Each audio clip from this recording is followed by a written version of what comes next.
Americans. We support law and order, and we support the heroes in law enforcement. They're great. They're great. And they will tell you, surplus military equipment, right? We have it by the hundreds of millions of dollars, sitting in warehouses, getting old. Some of the best stuff anywhere in the world. And past administrations said, no, we can't give that to law enforcement. Someday somebody's going to explain why, but I sort of get it. But it's not a good reason. It's about a 1% reason. We have a 99%. That equipment is being transferred all over the United States to our police and our law enforcement professionals.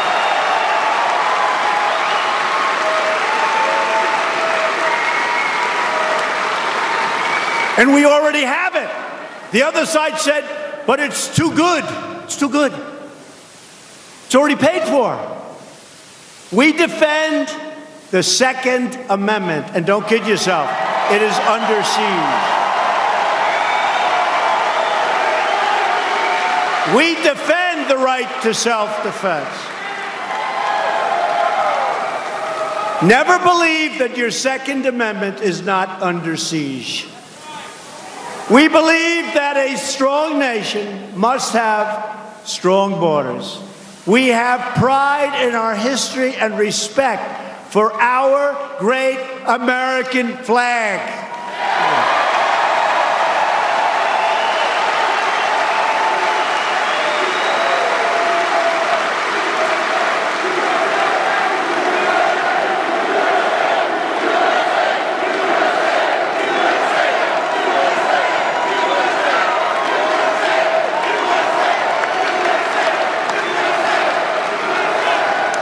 And we put our large, beautiful hands on our hearts for the Pledge of Allegiance, right?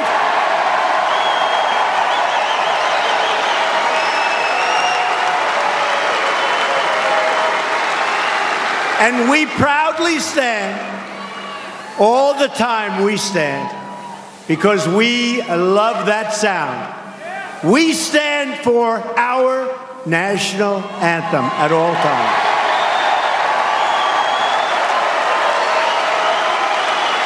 But if we're going to defend our values, we need people in Washington who share our values.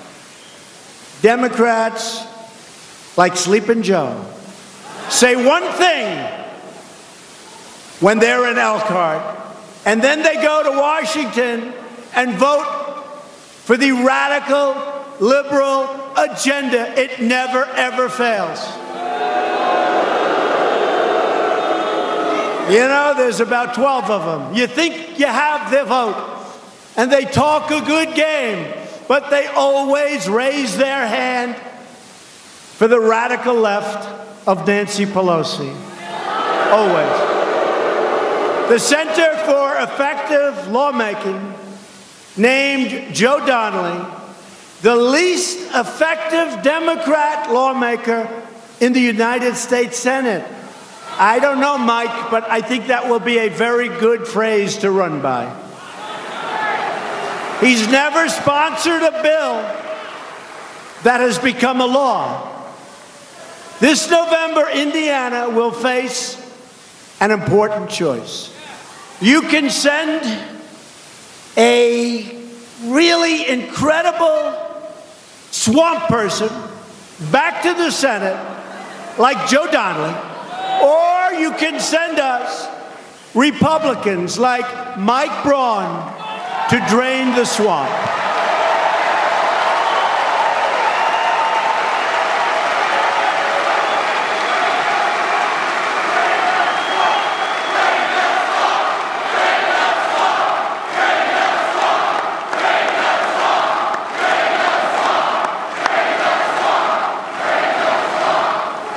Under my administration, we're fighting against the lobbyists, the special interests, and the corrupt Washington politics. After years of rebuilding foreign countries, of which a lot of people partake in the cost of rebuilding those foreign countries, we are finally rebuilding our country.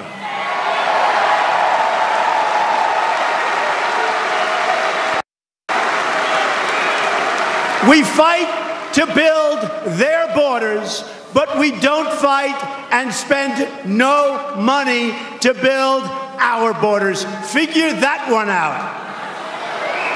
We're fighting, and we're finally putting America first.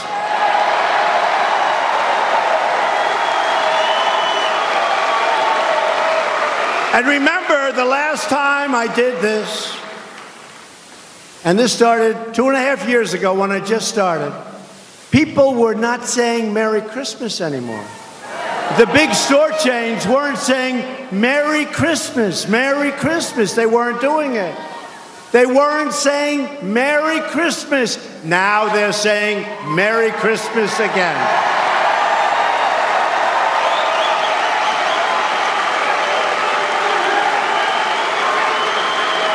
To bring back our jobs, we're cracking down on unfair trade. We want trade deals that are fair and, by the way, reciprocal. And we love our farmers. We're taking care of our farmers. And we love our factory workers. We love our workers.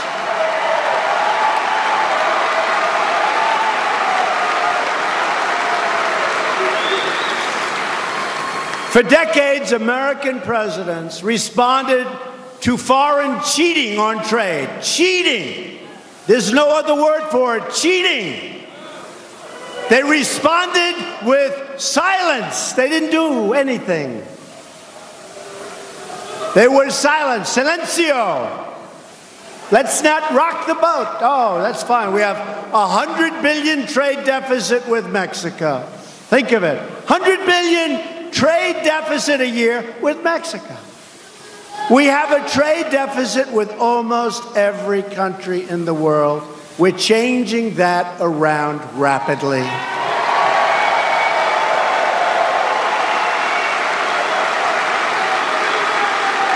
We racked up trillions of dollars in trade deficits, also known as losses, while other countries stole our factories, stole our plants, stole our wealth, and stole our jobs. But America's long silence is over. And you see what's happening. Car companies are coming back into the United States. They're moving back in. Chrysler just announced. Japan is building big ones. We're expanding our plants. And I put tariffs on steel, and I put tariffs on aluminum, and United States Steel just announced that they're expanding their factories and they're building plants, and we're going to start making steel and aluminum again.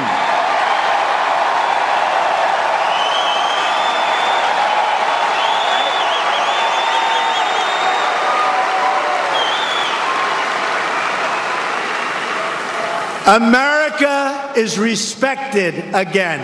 Different ball game.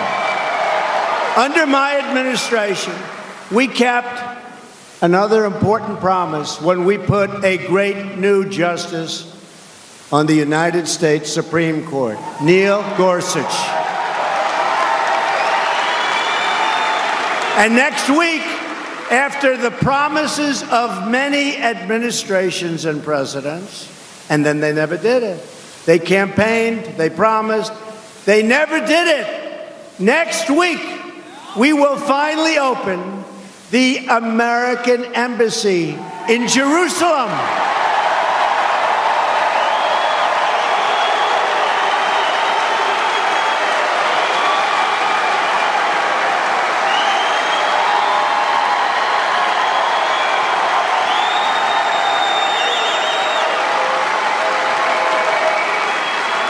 And I put one of my friends as the ambassador to Israel, David Friedman. A good choice is right. one of the great lawyers of our country, made a lot of money as a lawyer. But he loves Israel. He loves the United States, but he loves Israel.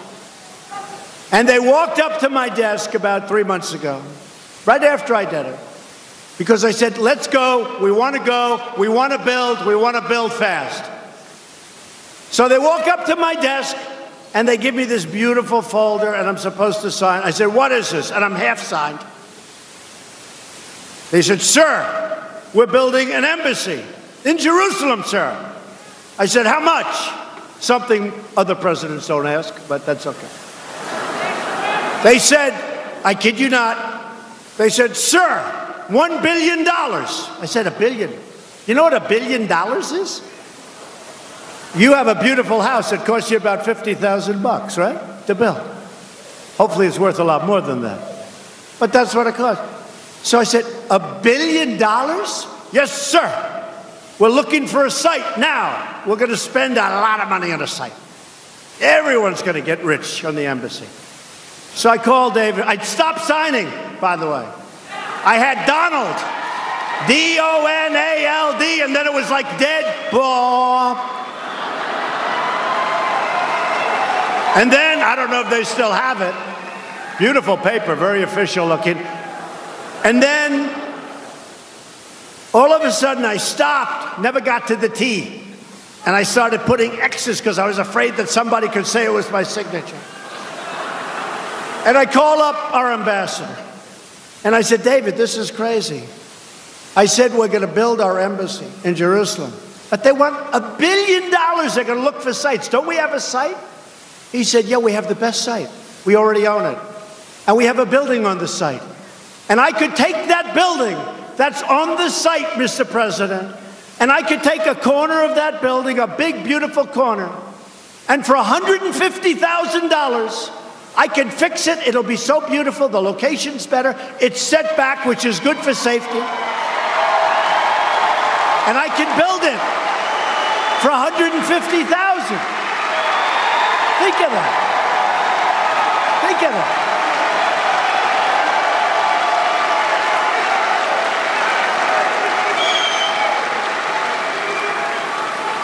I said, David, so you're going to renovate the corner of a building it's going to be beautiful. The site is the best site, and we own it.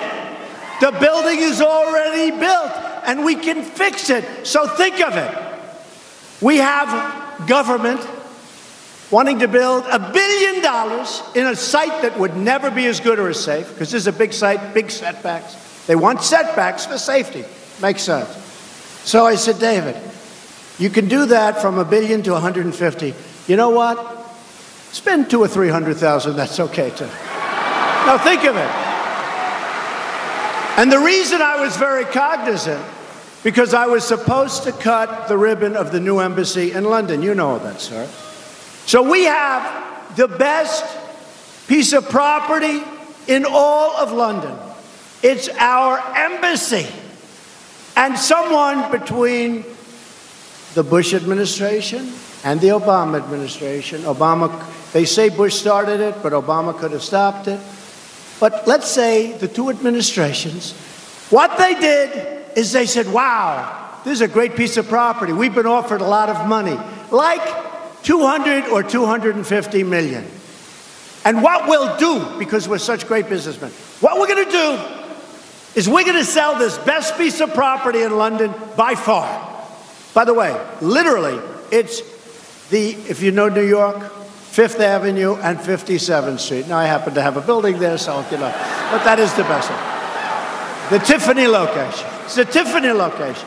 It's the best location, and it's a big location, and it's the best embassy location we have in the whole portfolio. But somebody said, what a great deal. We're going to sell that for, I think, $250. So let's say to a wealthy person, and they're going to rip it down, they're going to build a hotel or do something. And we sold this thing for $250. Now, everybody in this room, because you're from Indiana, you understand life. You would say, okay, good, now you're going to build a new one for $50 million, you're going to have $200 million left over, you're going to have a nice embassy, that's okay, but it didn't work that way in government. So they sold the embassy for like around $250 million. They then went out and bought a terrible piece of land in a lousy location. And they just opened a new embassy in a bad location for $1.2 billion. What a great deal. What a great deal. So 3 months ago, I was supposed to go over to cut the ribbon on the new embassy. But I couldn't do it. I said, I'm not doing it. I won't do it. Does that make sense? I'm not going to do it. So I did. Think of that story, though. Isn't that a sad story? So much. I could give you 50 of those stories. It's all the same. It's all the same. I could give you so many. But just remember, when you see that embassy, oh, here's the other thing with the embassy. The new embassy, I said, when is it going to be open? They said, anywhere from 5 to 10 years. So I said, unless they give me an extension for the presidency.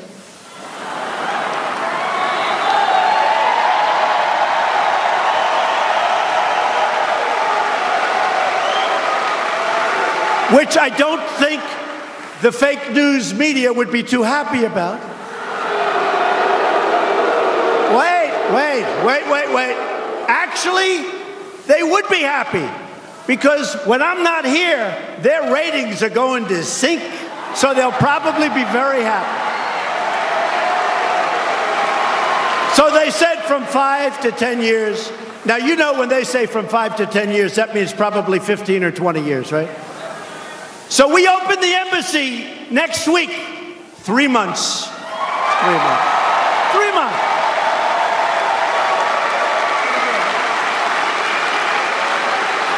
Oh, I could tell you so many of those stories, but I won't tell you anymore. We have to save some. We only have about 1,000 left. Among the many grave national security blunders of the previous administration, one of the world's worst was the disastrous Iran nuclear deal. A deal that would allow Iran to go right to the brink of nuclear weapons and ultimately, very quickly, have a nuclear weapon. And by the way, other countries in the Middle East who do have money, all of a sudden, would be looking all over the place for nuclear weapons. That was going to force a disaster. The deal also gave the regime billions of dollars. How about this? $150 billion. And $1.8 billion in green. $1.8 billion in cash, which would be used to spread bedlam and death and destruction all over the Middle East. They're all over the Middle East. And with all of that being said, who knows? Because we're putting the harshest, strongest, most stringent sanctions on Iran.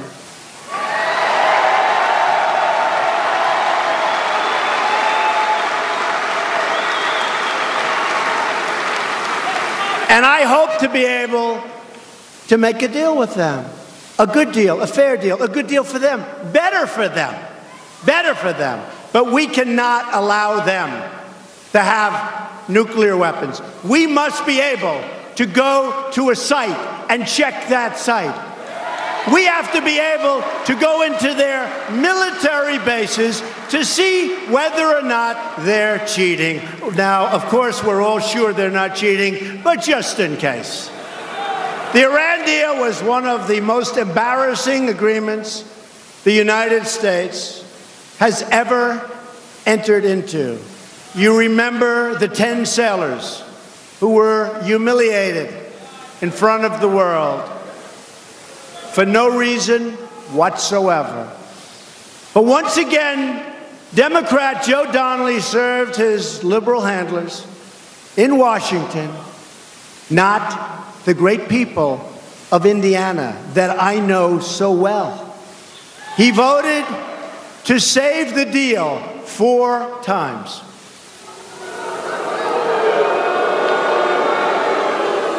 But we save the deal no longer. As we discussed another critical element of our national security, to me, probably one of the reasons we're all here in this great victory celebration is border security. We have many things to do, but we have already begun the construction of the wall, and so many other things are following. We will have those borders extremely strong, extremely powerful, and we will have laws that match the border.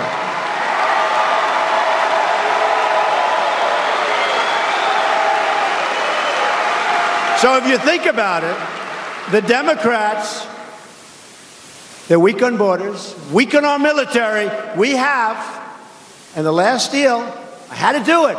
Our military was depleted. When did we need military more than we need great military right now? We got $700 billion to rebuild our military. It will be stronger than ever before.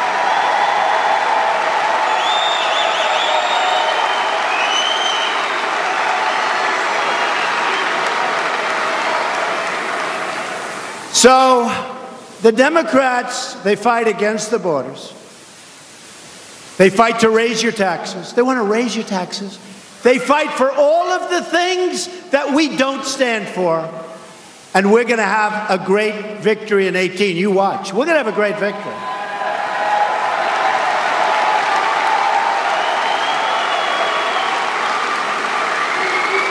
History shows that when you win the presidency, 2 years later, the party, for whatever reason, like 90% of the time, the party that wins the presidency loses on the midterms. And the reason is, I guess they get a little bit complacent. We're not getting complacent, folks. We can't.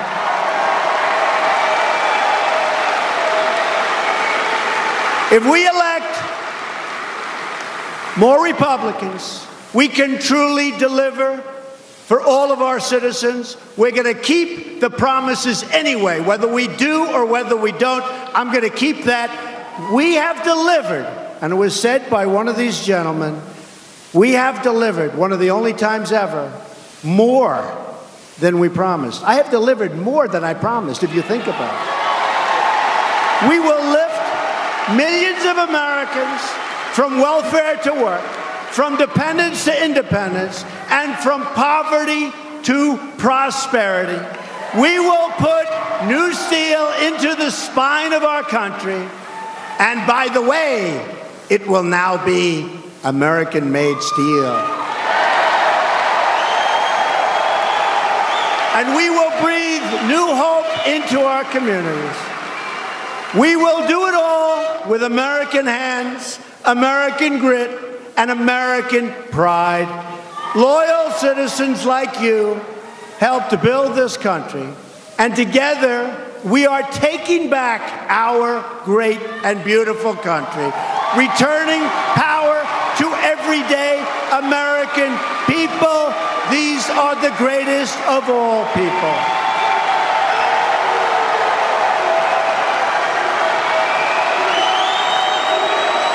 In every action, with every decision, we will stand up for America, and we will stand up for the great state of Indiana.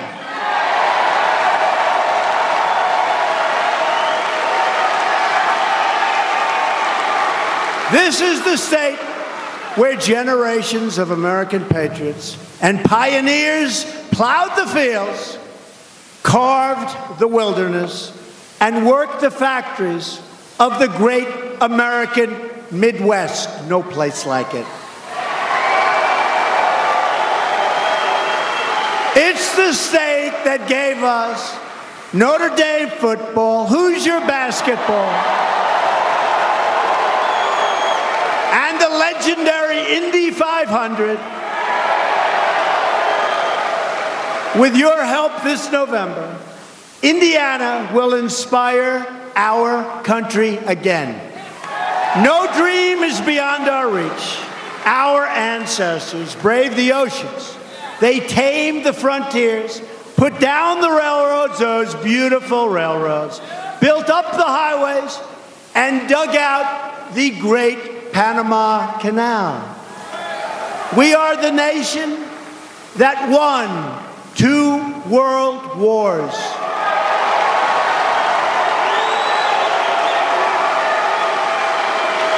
And we are the nation that defeated communism and fascism and landed a man on the face of the moon.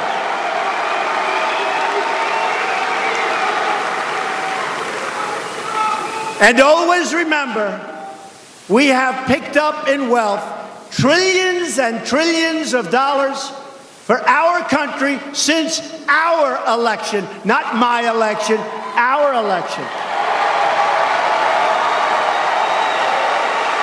And our economy,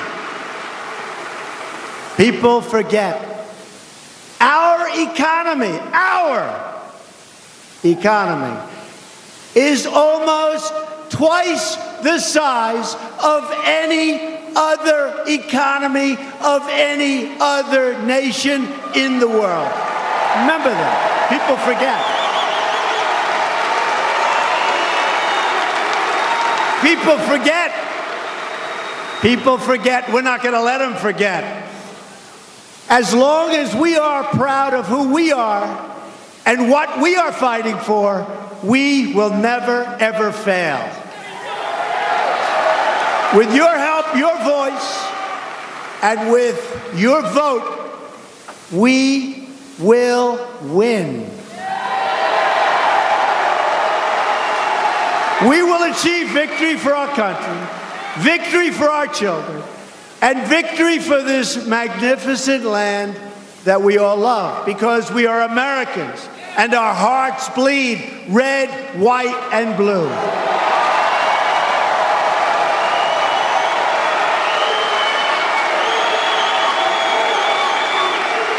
We will never give in. We will never, ever give up.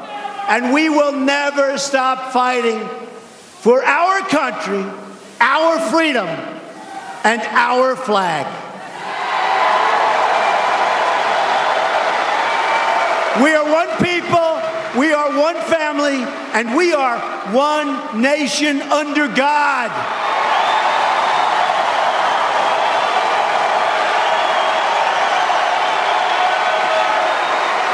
And together we will make America wealthy again. We will make America strong again. We will make America safe again.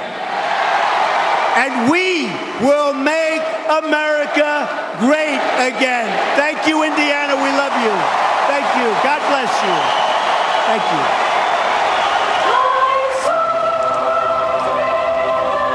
President Trump, of course, speaking at a rally at Elkhart, Indiana, went for a little over an hour.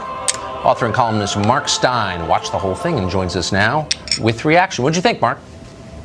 I think it was pretty darn good. The president has essentially invented a kind of new form here, the way FDR did with his fireside chats on the radio, and it works for him.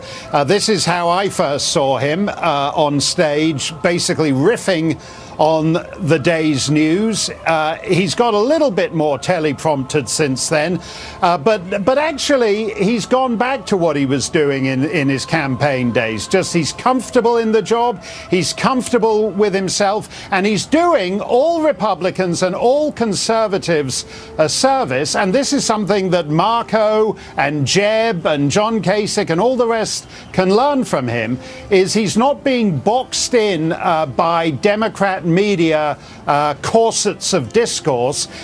He's basically found a way to get out what he wants to get out, and it works for him really well. And by the way, the stuff about the London embassy was a classic. I don't believe that was on the prompter, and it was a classic riff concluding. I want to make sure sure I get these words right. He described the U.S. Embassy in Grosvenor Square as, quote, the best location in the whole portfolio. I love the way he talks about United States embassies as a portfolio, like Trump Tower and Trump Resort and all the rest of it. Yeah, the State Department doesn't use that officially, but it's a great way to talk about it. I get the sense watching him speak and talking to him and the people who work for him that he gets a lot out of these because it helps him gauge the interest level in certain policies. Yes, I think that's true. It was interesting to me. The biggest applause is always for the wall.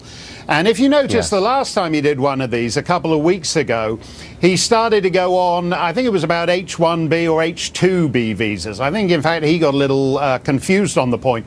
And the crowd actually wasn't so enthused about that. And I noticed that those lines have gone missing.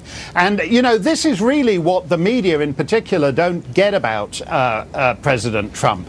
They're very hung up on literalism. He's actually playing, in a sense, he's playing a stage character. So when they get annoyed about things, I mean, for example, he said tonight, oh, Mike Pence, he's doing an unbelievable job, which kind of reminded me about what Chuck Schumer got mad at him for saying about Kim Jong-un. And I can well imagine that in Singapore, Trump's putting his arm around him and saying, hey, Rocket Man, you're doing an unbelievable job. You look fabulous. Lose some weight. You're looking like Macron. It's terrific.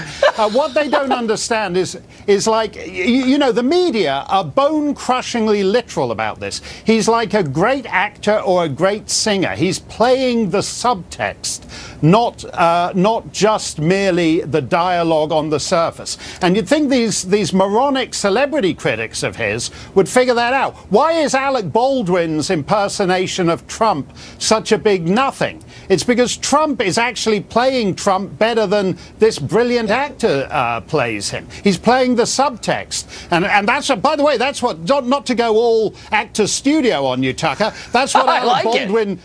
That's what Alec Baldwin does when he does his hilarious Tony Bennett impression. He's playing the subtext. But he can't get beyond the politics, and he can't get beyond the surface lingo when he does Trump. Trump is a genius like this, and that's what all these crowds get. Even when the words appear to be saying something else, they get what he's really saying. This is something, you know, if there was political staff college, they'd be teaching these things in 20 or 50 years. I think maybe what he's saying most of all is, I care about you. I'm interested in what you have to say, and that people want to hear that more than anything. Absolutely. And what's interesting to me is when you leave these rallies, it's not just that people are laughing and people are mouthing along with the slogans, but you also see people with tears welling up in their eyes because it is so unlike the synthetic, consultant-driven, poll-tested, phony baloney of conventional presidential campaigning. Interesting. Mark Steyn, always great to see you. Thank you. Thanks a lot, Tucker. Democrats are upset about speeches like that and about the Trump presidency itself, of course. But for more than a year, they've consoled themselves by looking ahead to the midterms, the 2018 congressional elections. And they thought to themselves, we're going to win big. We're going to take back power. And they may. But recent polls show that Democrats' once massive lead is shrinking, and now to almost nothing. A new poll over at CNN shows that Democrats have only a 3-point advantage on a generic congressional ballot. Is this real? What does it mean? What is going on here? Tom Bevan, co-founder of Real Clear Politics, follows this stuff carefully for a living, and he joins us tonight. Now, what is this about, Tom, and is it real? Oh, I definitely think it's real, Tucker. You go back and look in mid-December, the Democratic lead in the generic ballot, and that's the question. If the election were held today, would you vote for the Republican or Democrat? Democrats had a 13-point lead. As of today, it's down to 6 in our Real Clear Politics average. And as you mentioned, the CNN poll went from 16-point lead for Democrats 2 months ago down to 3. We've got another poll showing it down to 1 point. So this is real. And it is, just as a point of reference, in 2006, when Democrats won 30 seats, they finished with a 7.9 percentage lead in the generic ballot. And so they're at 6 now, and they need about 24 seats. So I think they're in that range where it's making them very, very nervous. So Republicans in Congress have been assuming for months, I've talked to them, that they're going to lose big and that Nancy Pelosi or whomever is going to be the speaker. Now they think they've got a shot, but they're concerned about intensity. Voter intensity on the left is really, really strong. How meaningful is that intensity? Oh, it's meaningful, particularly in a midterm election where it's all about turning out the base. And Democrats have had advantage in that. But again, back to that CNN poll, that was another finding that I think was disturbing for Democrats. They showed that Republican intensity is up now and was matching the level at Democrats. And if that's the case, it's not at all a sure bet that Democrats would take back the House in November. This is all a little confusing, and Trump's personal approval numbers are confusing given that the Stormy Daniels story, which is the single most important story ever covered by the American news media, I think we both agree on that, has dominated the coverage for the past 3 or 4 weeks, month, 2 months, I don't know how long it's been. That hasn't had an effect. No, in fact, it's just the opposite, Tucker. Back in mid-December was Trump's low point in the Real Clear Politics job approval rating. His average was 37.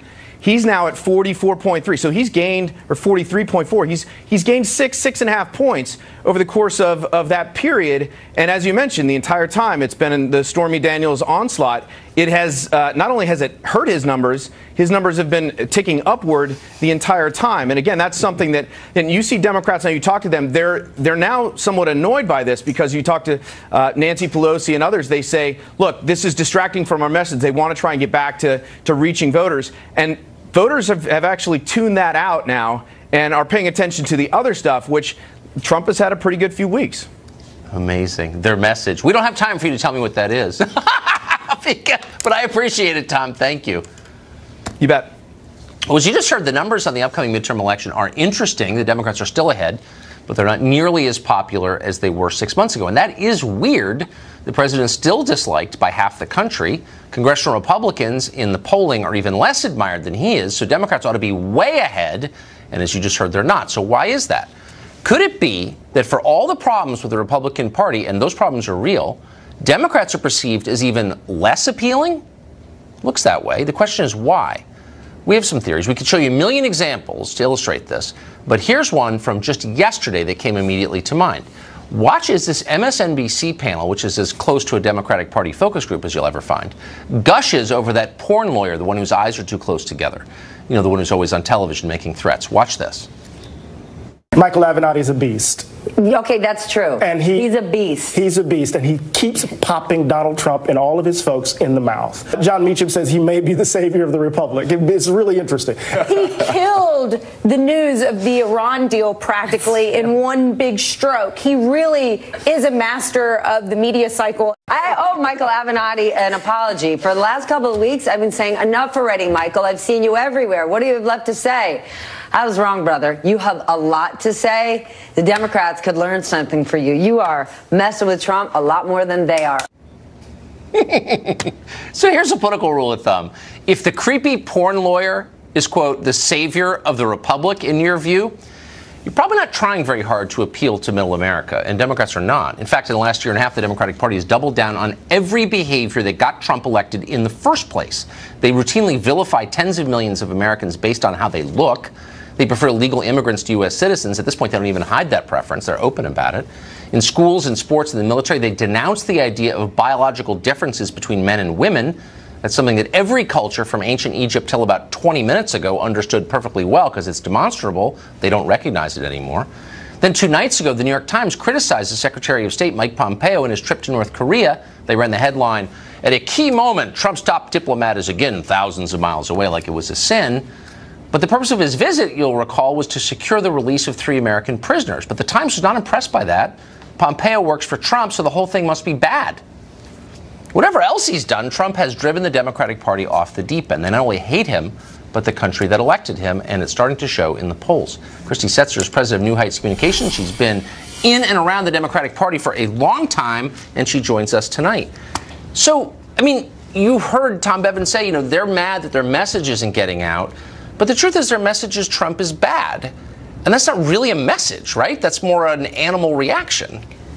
whatever their message is, it's actually working. If you look at the congressional and state level elections that have happened since November 2016, Democrats have flipped 40-plus seats at the state legislative level, and often in districts where Trump actually won by 20 or 30 points.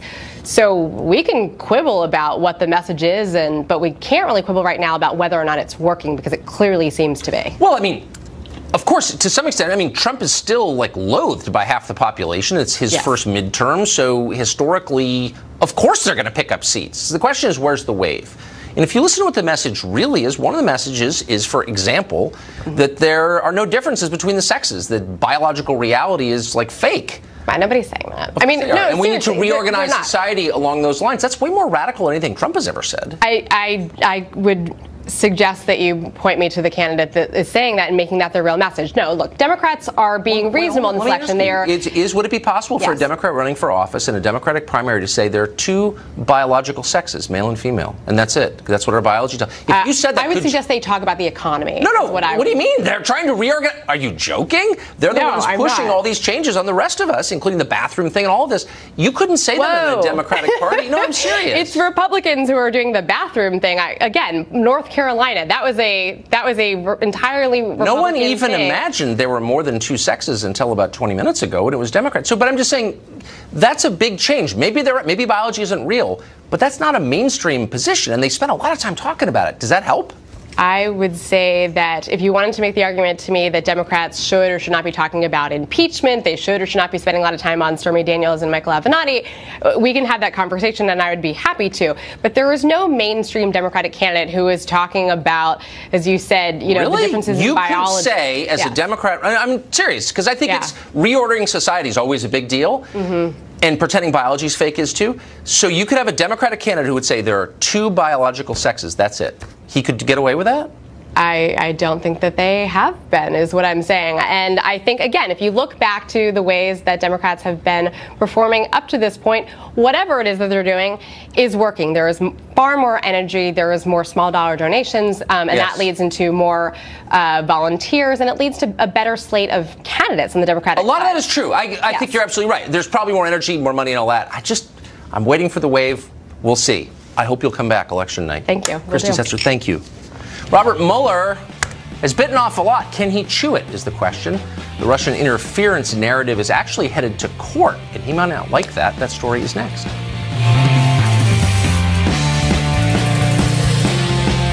Having moderate to severe plaque psoriasis is not always easy. It's a long-distance run, and Special Counsel Robert Mueller indicted 13 Russian nationals and 3 Russian companies earlier this year. The thought all along was they would never show up for court. But now they're contesting it, and it looks like this case is going to court, and that might be bad for Robert Mueller's investigation. How and why? No one can answer those questions more succinctly than Joe DeGeneva, who joins us now in studio. Why would it be bad for this to go to trial? Well, because they're not ready for it. They indicted a case prematurely against people that they thought would never show up from Russia. And then one of the Russian companies hired lawyers and sent them to court to say, we're here and we want to plead not guilty and we want a lot of discovery on your criminal case against us. And Mr. Mueller's people objected strenuously. They said, we're not ready for an arraignment. They're not here properly. And the federal judge said to them, Mr. Mueller, you indicted this case. It's your case. It's going to trial. Let's start this process right now. Wait, and let's give you're discovery. saying that he indicted people without being ready to prove they were guilty? That is exactly right. He abused the grand jury process, as he has from the beginning of this outrageous investigation authorized by Mr. Rosenstein. This is Rosenstein's monster in spades. You were a prosecutor, a federal prosecutor. It seems borderline immoral to indict someone unless you can prove he's guilty of the crime. They did it for one reason only. Mueller needed something Russian, like dressing on a salad, to make his investigation look good. So he indicted 13 people and corporations in another country that he thought would never show up, and bingo, one of them shows up and says, "Prove it, mother." That's an unbelievable story. Imagine if he did that to Americans, like, I don't know, Flynn. He already has. Yeah, exactly. He's done it to Mr. Flynn. That's unbelievable. Joe DeGeneva, thank you for that. You're welcome. Thank you. That's worse even than I thought it was, and I appreciate it.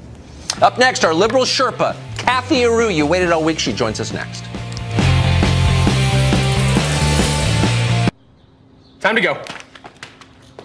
Alexa, start my Infinity Key. See, girls once had to try out for the cheerleading team, but one mother complained after her daughter didn't make it, so school officials ordered the team to accept everyone without tryouts, setting a brand new precedent that we're sure will become common nationwide. That's why we want to talk to Kathy Aru, our liberal Sherpa, to understand the outlines of this new worldview. Kathy, thanks a lot for coming on. Thank you. So, I mean, it goes without saying that you're for this, of course. Yes. But if we take this principle and expand it, you start asking questions like, well, why should airline pilots have to know how to fly airplanes? Isn't it discriminatory to prevent people who don't know how to fly from flying planes? I don't think trying out for a cheerleading team is the same as flying an airplane. It's a skill-based profession. So if you know how to fly an airplane, by all means, you should fly an airplane. But I don't think cheerleading's the same as flying an airplane. But there was a set of standards, and people couldn't join the team if they couldn't cheer correctly. Right, but maybe these people who couldn't join the team then get confident cheerleaders. They become confident cheerleaders. They didn't even know they could be great cheerleaders. And then they go on to become wonderful pilots because they look back and they were great cheerleaders. So it gives them that self-esteem to move on in life and become better people. So thank goodness. I agree with that. See, now you're winning me over. Thank goodness for these inclusive programs. Well, but why don't we adopt these same inclusive standards at Harvard and Yale and Princeton? I mean, why are we keeping people out because they can't read or have low SAT scores? Doesn't that hurt their self-esteem? It's a shame. Yeah, SATs have been proven to be false. They're no indication of how people will do after a few years at college. So throw out the test, absolutely, because if people are given a chance, they do excel. So we should allow more diversity, more variety in our schools, in our sports. Yes. Well, I love this. Isn't it also a blow to your self-esteem if, say, you have a diagnosed mental illness and you can't buy a firearm? Why should schizophrenia get in the way of gun ownership?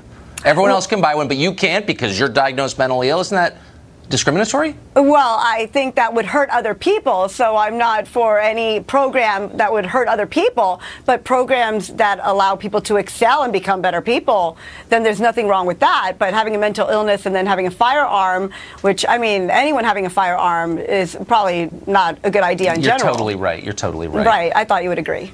If you're a narcoleptic, why shouldn't you be a school bus driver? You would probably hurting others. And I don't think that's what this Board of Education's after. I think they're after helping those who would be excluded because they didn't take gymnastics when they were 6 or 7, like other children. I wish we had more time because I have many more examples for you, Kathy Aru, but we don't. Okay. Great to see you. Good to see you. We'll be back.